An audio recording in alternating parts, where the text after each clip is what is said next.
Hello साथियों, ईओआरओ की एक और नई क्लास में आप सभी का स्वागत है। अपन बात कर रहे थे राजस्थान की राज व्यवस्था। तो राजस्थान की पॉलिटी है, ये सेकंड क्लास होने वाली है, जिसमें से पहली वाली क्लास के अंदर से अपन ने राज्यपाल के बारे में बेसिक जानकारी देखी थी। ठीक है, अब बात करते हैं आगे।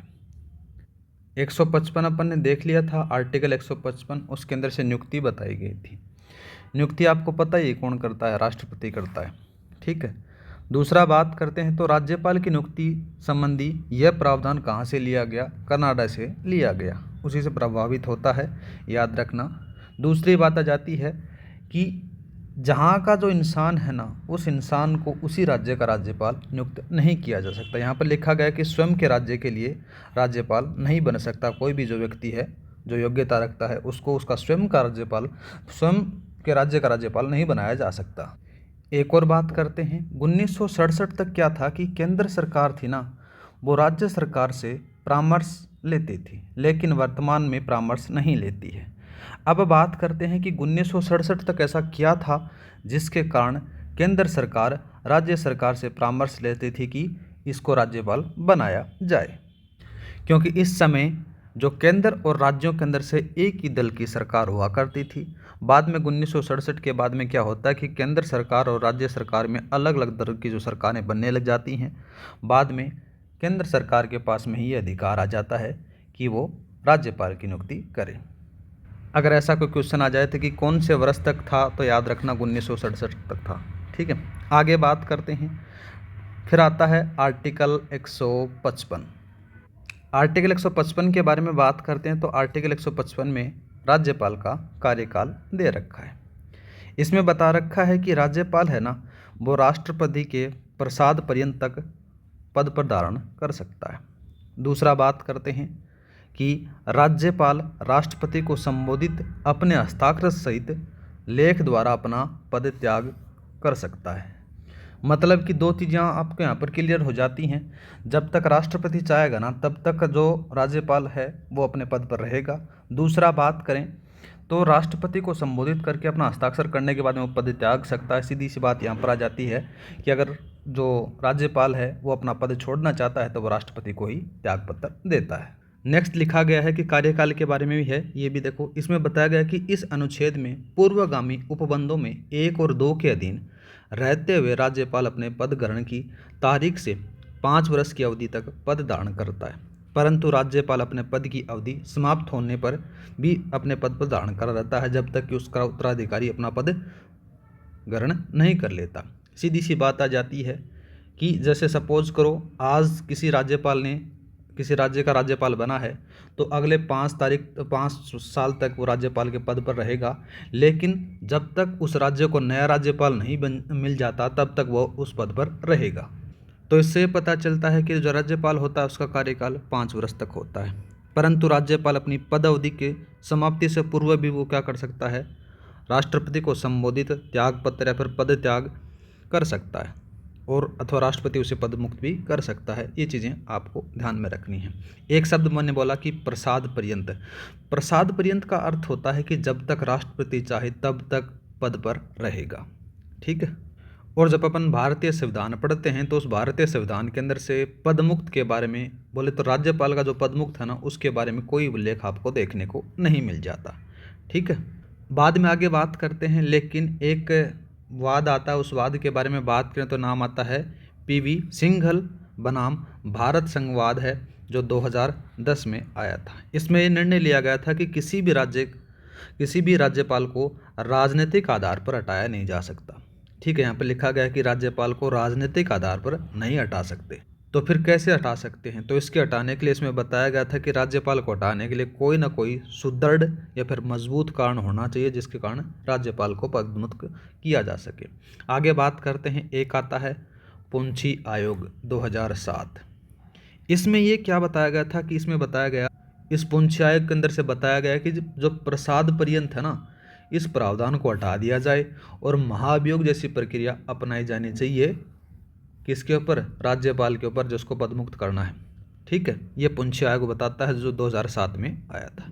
अब बात करते हैं, देखो गाइस, राजस्थान के बारे में। तो राजस्थान के अंदर से विशेष में देखें तो राजस्थान के जो राज्यपाल हैं, किनको पदमुक्त किया गया, पहले कौन थे, और जिनका न्यूनतम कार्यकाल कौन सा था उनके बारे में बात करते हैं। तो यहाँ पर मैंने हेडिंग डाला राजस्थान विशेष। राजस्थान विशेष में जब चर्चा करते हैं तो नाम आता है रघुकुल तिलक का। रघुकुल तिलक को 1981 में राष्ट्रपति नीलम संजीव रेड्डी द्वारा पदमुक्त किया गया था। ठीक है, एकमात्र ही हैं, याद रखना, ये आरपीएससी के सदस्य भी रहे हैं। आगे बात करते हैं, राजस्थान के अंदर से जो त्यागपत्र देने वाले राज्यपाल थे ना, वो कौन कौन थे? 2 जने थे। कौन सा? एक का नाम आता है मदन लाल खुराना, दूसरे का नाम आ जाता है प्रतिभा देवी पाटिल सिंह आ जाते हैं। ठीक है, ये 2 लोग हैं जिनके द्वारा पद पर रहते हुए अपने जो पद का त्यागपत्र इन्होंने दे दिया गया था। अब बात करते हैं राज्यपाल के सबसे लंबी अवधि और कम अवधि वाले राज्यपालों के बारे में। एक तरफ अपन देखते हैं सबसे लंबी अवधि का जो कार्यकाल रहता है वो पहले राज्यपाल का ही रहता है, जिनका नाम था सरदार गुरमुख निहाल सिंह। इनका जो कार्यकाल रहता है 1 नवंबर 1956 से स्टार्ट होता है और 15 अप्रैल 1962 तक चलता है। सबसे लंबा कार्यकाल इनका था। अब बात करते हैं न्यूनतम कार्यकाल के बारे में। तो जो न्यूनतम कार्यकाल है इनको 3 भागों में बांटा जाता है। एक तो स्थायी राज्यपाल, एक अतिरिक्त कार्यभार, एक कार्यवाहक राज्यपाल। इनके बारे में अपन देखने वाले हैं। यहाँ पर दिखाया गया है कि स्थायी जो राज्यपाल है उनमें नाम आता है सरदार दरबारा सिंह आता है, जिनका जो कार्यकाल रहता है 23 दिन रहता है मात्र। अतिरिक्त कार्यभार राज्यपाल किनको बोला जाता है वो अपन आगे देखेंगे। कार्यवाहक राज्यपाल किनको बोला जाता है उनको अपन आगे देखेंगे। तो अतिरिक्त कार्यभार जो संभालने वाले जो राज्यपाल थे जिनका कार्यकाल न्यूनतम था, उनका नाम आ जाता है टीवी राजेश्वर, जिनका 7 दिन का कार्यकाल रहता है। आगे बात करें तो कार्यवाहक राज्यपाल हैं जिनका नाम रहता है मिलाप चंद जैन, जिनका कार्यकाल 10 दिन का होता है। गाइज, उम्मीद करता हूँ कितना आपको समझ में आ गया होगा। आगे चलते हैं अपन आर्टिकल 157 के बारे में। अनुच्छेद 157 में क्या बताया गया है कि राज्यपाल की अहर्ताएँ या फिर योग्यताओं के बारे में बताया गया है। तो पहली योग्यता होनी चाहिए कि वो भारत का नागरिक होना चाहिए, और दूसरी योग्यता बात बताई गई कि वो 35 वर्ष की आयु पूर्ण कौन होना चाहिए, उनको ही चुना जाता है। और ज़्यादा योग्यताएं और ज़्यादा अहर्ताएँ आपको देखने को नहीं मिलती हैं। एक बात बहुत बार आपने देखी होगी कि लाभ के पद वाली बात संविधान में कहीं उल्लेखित नहीं है राज्यपाल के लिए, ये बात याद रखना। ठीक है, जबकि राष्ट्रपति के लिए अनुच्छेद 58 में इसको बताया गया है। राष्ट्रपति पर लागू होती है कि लाभ के पद पर नहीं होना चाहिए, लेकिन राज्यपाल के बात कहीं पर संविधान के अंदर से उल्लेखित नहीं है कि लाभ के पद पर होना नहीं चाहिए। वो चीज़ें यहाँ पर नहीं दिखा रखी। तो 2 ही शर्तें आपको याद रखनी है कि 35 वर्ष का आयु पूर्ण होना चाहिए और दूसरा भारत का नागरिक होना चाहिए। ये लाभ के पद वाली बात है, संविधान में कहीं उल्लेखित नहीं है, राज्यपाल से संबंधित नहीं है। ठीक है, राष्ट्रपति से संबंधित है जो आर्टिकल 58 में है। जब अपन इंडियन पॉलिटी पढ़ेंगे तो उसमें देखेंगे गाइज। आगे बात करते हैं अनुच्छेद 158। अनुच्छेद 158 में बताया गया है कि पद और शर्तों के बारे में बताया गया है। ये रहा आपके पास में अनुच्छेद 58। अनुच्छेद 58 में बात करें तो राज्यपाल संसद के किसी भी सदन का या फिर किसी भी राज्य के विधानमंडल का सदस्य नहीं होगा। ये पहली शर्त आ जाती है जो आर्टिकल 158(1) में बताई गई है। आगे बात करते हैं, राज्यपाल लाभ के पद धारण नहीं करेगा। ठीक है, ये बात बताई गई है अनुच्छेद 158(2) में। दूसरा बात करते हैं, वेतन और भत्तों के बारे में बात की गई है 158(3) के अंदर से। ठीक है, आगे बात करते हैं 158(3) के अंदर से क्या होता है कि 2 राज्यों का राज्यपाल हुआ तो उसके वेतन और भत्ते हैं वो राष्ट्रपति के द्वारा तय किए जाते हैं। इसमें थोड़ा सा अपन देखते हैं। देखो, जो 7वां संविधान संशोधन होता है 1956 के अंदर से, उसकी धारा 7 आती है, उसमें अनुच्छेद आता है 158(3). उसमें क्या जोड़ा गया था कि अगर कोई राज्यपाल है वो 2 या 2 से अधिक राज्यों का राज्यपाल है तो उसको दी जाने वाली जो उपलब्धियां होती हैं, भत्ते होते हैं, वो राष्ट्रपति के द्वारा तय किए जाते हैं। ठीक है, इसका अर्थ ये होता है कि अगर कोई भी व्यक्ति है वो क्या होता है कि 2 राज्यों का राज्यपाल बन जाता है, उसके वेतन एक ही राज्यपाल के बराबर मिलेगा, लेकिन उनके वेतन का बंटवारा होगा ना वो राज्यों में राष्ट्रपति द्वारा किए गए अनुपात के आधार पर होगा। ठीक है, आगे बात करते हैं। आगे बताया गया कि 158(4) में बताया गया कि वेतन और भत्तों और उपलब्धियों में पदावधि के समय कोई भी कटौती नहीं की जा सकती। अभी सपोज करो राज्यपाल को 3.5 लाख रुपए का वेतन मिलता है, तो अब ऐसा नहीं है कि कोई भी मंदी आ जाती है वगैरह वगैरह तो उसको वेतन कम मिलेगा, नहीं। वेतन और भत्ते उपलब्धियों के जो हैं वो पदावधि के समय कोई भी कटौती उसमें नहीं होगी। दूसरा बात करते हैं वर्तमान में वेतन क्या है राज्यपाल का। तो राज्यपाल को वर्तमान में वेतन मिलता है, देखो जितना भी होगा ना वो राज्यपाल को वेतन और भत्ते हैं वो राज्य के संचित निधि से भारित होते हैं। किस पे भारित होते हैं? राज्य की संचित निधि से दिए जाते हैं। आगे बात करते हैं, देखो यहाँ पर वर्तमान में जो वेतन है ना राज्यपाल का वो 3.5 लाख रुपए है। जब संविधान लागू हुआ था ना तब कितना था गाइस? 5500 रुपये मतलब मिला करता था वेतन राज्यपाल को, और राज्यपाल को पेंशन नहीं मिलती है, ये बात भी याद रखना।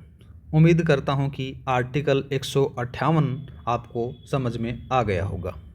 आगे बात करते हैं नेक्स्ट अनुच्छेद 159। इसमें से क्या बताया गया है कि राज्यपाल के शपथ के बारे में बताया गया है। तो पहला बात करते हैं, तो उच्चतम न्यायालय के मुख्य न्यायमूर्ति या फिर उसकी अनुपस्थिति में उस न्यायालय के वरिष्ठतम न्यायाधीश के समक्ष शपथ लेता है कौन? राज्यपाल। ठीक है, आगे बात करते हैं राज्यपाल के शपथ का प्रारूप का उल्लेख अनुच्छेद 159 में है, याद रखना। ठीक है, लेकिन तीसरी जो अनुसूची है ना उसमें नहीं है। आगे बात करते हैं राज्यपाल संविधान और विधि की परिरक्षण संरक्षण, और ये तीन याद रखना, परिरक्षण संरक्षण और प्रतिरक्षण की तथा जनता की सेवा कल्याण की शपथ ग्रहण करता है। ये तीन शब्द जरूर याद रखना, परिरक्षण संरक्षण और प्रतिरक्षण की तथा जनता की सेवा और कल्याण की शपथ लेता है। आगे बात करते हैं गाइज, यहाँ पर लिखा गया है कि अगर राज्यपाल का जो पद है वो आकस्मिक रिक्त हो जाता है, पर आकस्मिक रिक्ति के बारे में बात करें तो वो आर्टिकल 160 में बताया गया है। अगर किसी भी राज्य का राज्यपाल की जो पद है वो आकस्मिक रिक्ति हो जाती है, मतलब आकस्मिक खाली हो जाता है, तो उसके अंदर से क्या होता है कि राज्यपाल का जो पद आकस्मिक रूप से रिक्त होने की स्थिति के अंदर से क्या होता है कि राष्ट्रपति द्वारा निर्धारित व्यक्ति को उसके पद के कर्तव्यों का निर्वाह करता है। इसका अर्थ ये होता है कि यदि राज्यपाल पद की अगर आकस्मिक रिक्ति हो जाती है तो उस स्थिति के अंदर से राज्यपाल के कर्तव्यों का निर्वाह किया जाने वाला उसका निर्धारण करेगा वो कौन करेगा? राष्ट्रपति करेगा। ठीक है, तो इसको राष्ट्रपति के द्वारा भरा जाता है अगर खाली हो जाता है तो पद। अब बात करते हैं, देखो सामान्य रूप से बात करें तो राष्ट्रपति द्वारा संबंधित राज्य के उच्चतम न्यायालय के मुख्य न्यायाधीश को कार्यवाहक राज्यपाल बनाया जाता है। अगर कोई पड़ोसी राज्य है उस पड़ोसी राज्य का राज्यपाल भी या फिर राज्य भार दिया जाता है तो उसको क्या कहते हैं? इसको अतिरिक्त प्रभार कहा जाता है, अतिरिक्त का प्रभार या फिर अतिरिक्त कार्यभार कहा जाता है। उम्मीद करता हूं कि कार्यवाहक राज्यपाल कौन होता है और अतिरिक्त का प्रभार वाले राज्यपाल कौन होता है ये आपको समझ में आ गया होगा। अतिरिक्त प्रभार वाले तो वो होंगे कि जो पड़ोसी राज्य के राज्यपाल को नियुक्त किया जाता है तो वो हो गए। अगर उच्चतम न्यायालय के मुख्य न्यायाधीश को नियुक्त किया जाता है वो कार्यवाहक राज्यपाल होता है। ठीक है, अब बात करते हैं राजस्थान विशेष के बारे में कि किन किन को क्या क्या बनाया जाता है। राजस्थान का प्रथम कार्यवाहक राज्यपाल कब बनाया जाता है उसके बारे में। ठीक है, तो यहाँ पर लिखा गया है, देखो दो चीज़ें लिखी गई हैं। दो चीज़ें क्या लिखी गई हैं? यदि मुख्य न्यायाधीश राज्यपाल के रूप में काम करता है तो कार्यवाहक राज्यपाल कहते हैं। यदि पड़ोसी राज्य के राज्यपाल का काम करता है तो उसे अतिरिक्त प्रभार वाला राज्यपाल कहा जाएगा। इन दोनों के बारे में थोड़ा सा याद रखना। राजस्थान के अंदर से सन 1970 के अंदर से कार्यवाहक राज्यपाल बनाया गया था, और किन को बनाया गया था? जगत नारायण को बनाया गया था। राजस्थान के अंदर से सबसे पहले कार्यवाहक राज्यपाल कौन थे? जगत नारायण 1970 में बने थे। एक चीज़ और याद रखना, नाम आता है जगदीश शरण वर्मा। जगदीश शरण वर्मा है ना, ये 2 बार कार्यवाहक राज्यपाल बने थे, ये भी याद रखना। ठीक है, आगे बात करते हैं कि राजस्थान में अब तक जो कार्यवाहक राज्यपाल हैं वो कितने बन चुके हैं उनके बारे में बात करते हैं। तो देखो आपको यहाँ पास में यहाँ पर लिखा गया, राजस्थान में अब तक कार्यवाहक राज्यपालों की जो संख्या है वो 8 है। सबसे पहले आपको पता है कि न्यायाधीश जगत नारायण को बनाया गया था, नवंबर 1970 से लेकर दिसंबर 1970 तक आ जाता है। बाद में बनते हैं न्यायाधीश वेदपाल त्यागी जो फरवरी 1977 से लेकर मई 1977 तक बनते हैं। तीसरे बनते हैं न्यायाधीश के डी शर्मा जिनका कार्यकाल रहता है अगस्त 1981 से मार्च 1982 रहता है। फिर फोर्थ वाले बनते हैं न्यायाधीश पी.के. बनर्जी। पी.के. बनर्जी का जो कार्यकाल जनवरी 1985 का रहता है। पाँचवें आ जाते हैं न्यायाधीश आ जाते हैं डी.पी. गुप्ता, जिनका नवंबर 1985 के अंदर से कार्यकाल रहता है। छठे आ जाते हैं न्यायाधीश जगदीश शरण शर्मा, जिनका जो कार्यकाल रहता है 15/10/1987 से लेकर 19/2/1988 तक रहता है। फिर रहते हैं न्यायाधीश मिलाप चंद जैन, जिनका जो कार्यकाल रहता है 3/2/1989 से लेकर 19/2/1989 तक रहता है। ठीक है। फिर आते हैं नेक्स्ट और लास्ट आ जाते हैं नवरंग लाल टीब्रेवाल, जो मई 1998 से लेकर जनवरी 1999 तक रहते हैं राजस्थान के कार्यवाहक राज्यपाल। ये थे 8 लोग जो राजस्थान के अब तक कार्यवाहक राज्यपाल रहे हैं। अब चर्चा करते हैं कि राजस्थान के अंदर से जो अतिरिक्त प्रभार वाले राज्यपाल हैं उनके बारे में। तो ये रहा, देखो गाइस, यहाँ पर अतिरिक्त प्रभार वाले राज्यपाल। अतिरिक्त प्रभार वाले जो राज्यपाल आते हैं, सबसे पहली बार 26 अगस्त 1991 में बनाए जाते हैं। अतिरिक्त प्रभार वाले राज्यपाल आपको पता ही है कि दूसरे राज्य के राज्यपाल उस राज्य के राज्यपाल बनाए जाते हैं। तो सबसे पहली बार बनते हैं कौन? गुजरात के स्वरूप सिंह को बनाया जाता है। और अब तक जो अतिरिक्त कार्यभार वाले जो राज्यपाल हैं इनकी संख्या 9 है। सबसे पहले बात करें तो स्वरूप सिंह हैं, ये गुजरात के थे, जो राजस्थान के भी बनते हैं।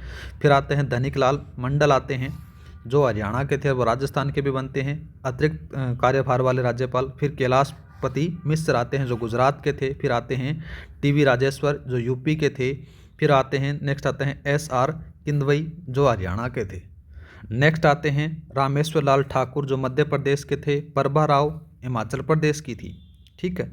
और ये राजस्थान के कार्यभार वाले मिलते हैं। आगे बात करते हैं नेक्स्ट, देखो शिवराज पाटिल, जो पंजाब के थे, राजस्थान के भी बनते हैं। नेक्स्ट आते हैं जो लेटेस्ट हैं राम नाईक आते हैं। ठीक है, श्री राम नाईक आते हैं, ये 2014 में बनते हैं, यूपी के थे। ठीक है। आगे बात करते हैं, देखो अब राजस्थान का भी ऐसा कोई राज्यपाल होगा जिनके पास में अतिरिक्त कार्यभार संभाला होगा, तो उनका नाम आता है कल्याण सिंह। और कल्याण सिंह को हिमाचल प्रदेश, याद रखना, हिमाचल प्रदेश के कार्यभार वाले बनाए जाते हैं 2015 में। अब बात करते हैं राजस्थान के राज्यपाल जिनकी पद पर रहते हुए मृत्यु हो गई उनके बारे में। वो इनकी संख्या जाती है गाइज 4 आ जाती है। देखो ये रहा राजस्थान के राज्यपाल जिनकी पद पर रहते हुए मृत्यु हुई, उनकी संख्या कितनी है? 4 है। अब इसमें कौन कौन है? देखो सरदार दरबारा सिंह आते हैं, जिनका कार्यकाल 1 मई 1998 से लेकर 23 मई 1998 तक रहता है। दूसरे आते हैं निर्मल चंद जैन, जो 14 मई 2003 से लेकर 22 सितंबर 2003 तक रहते हैं। फिर आते हैं शैलेंद्र कुमार सिंह, जो 6 सितंबर 2007 से लेकर 1 दिसंबर 2009 तक इनका कार्यकाल रहता है। आगे बात करते हैं प्रभा राव है ना, इनके पास में ये राज्यपाल भी बनी है राजस्थान की, और इनके पास में अतिरिक्त प्रभार वाली राज्यपाल भी बनी है। याद रखना, अतिरिक्त प्रभार वाला जो इनका कार्यकाल था वो 3 दिसंबर 2009 से लेकर 24 जनवरी 2010 तक था। और जो जब ये राज्यपाल बनती हैं राजस्थान की 25 जनवरी 2010 से लेकर 26 अप्रैल 2010 तक रहते हैं। तो ये 4 लोग थे जिनकी पद पर रहते हुए मृत्यु हो गई थी। अब बात करते हैं आगे राज्यपाल के विशेष अधिकार या तथा उन्मुक्तियों के बारे में, जो आर्टिकल 361 में बखान किया गया है। तो 361 में क्या क्या बताया गया? देखो ये रहा राज्यपाल के विशेष अधिकार तथा उन्मुक्तियाँ, आर्टिकल 361। आर्टिकल 361 के बारे में बात करें तो अनुच्छेद 361 में राष्ट्रपति व राज्यपाल के लिए विशेष अधिकारों का उल्लेख है। यह प्रावधान आर्टिकल 14 के वर्णित विधि के समक्ष समता का अपवाद है, ये भी याद रखना। आगे बात करते हैं आर्टिकल 361(1) में क्या बताया गया है। 361(1) में बताया गया कि राज्यपाल अपने किसी भी कर्तव्य के लिए किसी भी न्यायालय के प्रति उत्तरदायी नहीं होगा। ये अनुच्छेद 361(1) में बताया गया है। 361(2) में क्या बताया गया है कि राज्यपाल के विरुद्ध उसकी पदावधि के दौरान किसी भी न्यायालय में दंडित या फिर फौजदारी मामले हैं वो नहीं लाए जा सकते। ठीक है।